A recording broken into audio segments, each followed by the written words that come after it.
ራቼስ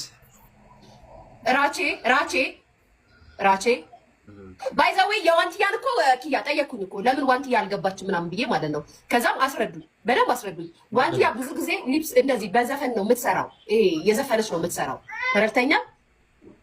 እና መጀመሪያ ቮት ሲደረጉ እዛ ላይ ማንም አልመረጣትም፣ ማንም ለምርጫ ያስገባት የለም። ወደ ቲክቶክ አዋርድ ፕሮግራም የሚሰሩት ጋር ሲሄድ ቮይስ ድምጻቸው ሲመረጡ ማለት ነው አልመረጧትም። ዋንትያ የለችበትም፣ አንድ ሰው እንኳን አልመረጣትም። ለዛ ያላስገባናት እንጂ የኛ ችግር አይደለም። ሲቀጥል ደግሞ ገባንና እንደዚህ ከተባለ በኋላ ደግሞ ቪዲዮቿን ገብታ የማይጀመር ሁለት ምናምን ነው ድራማ የሰራችው። በተቀራ ለቲክቶክ እንትን ይሄ ለውድድር የሚያቀርብ ነገር ምንም ነገር የለም።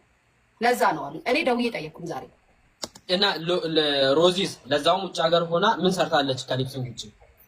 ማን ሮዚ ገብታለች እንዴ? አዎ እንዴ አኬን አወቅሽው? የኛ አኬ ይሄ ፎሎ የሚያደርግን ትንሽ ነገር አኬ ገብታል እንዳትለኝ። አኬ ባለፈው አመት አስገብቶ የለ እንዴ? ፕሮፌሽናልማ አይደሉም፣ ላይክ ፕሮፌሽናል አይደሉም እነዚህ ፕሮፌሽናል ላይክ እንደውም ግን ኪያ ከዋንትያ ሞድ ነው እንትና ብትገባ ቢታኒያ የምትባለው ብትገባ ቢታኒያ ናወቃት። ማነች ቢታኒያ? ድሮ ቲክቶከር የነበረች ኮሮና ሰዓት ላይ በጣም ፌመስ የነበረች ልጅ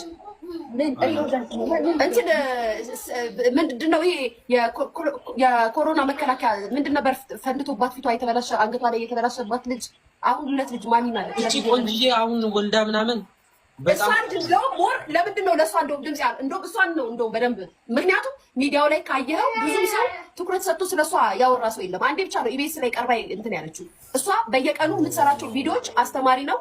ምርጥ ማሚ ናት። ላይፍ እንትኗ ራሱ በጣም የሚገርም ነው።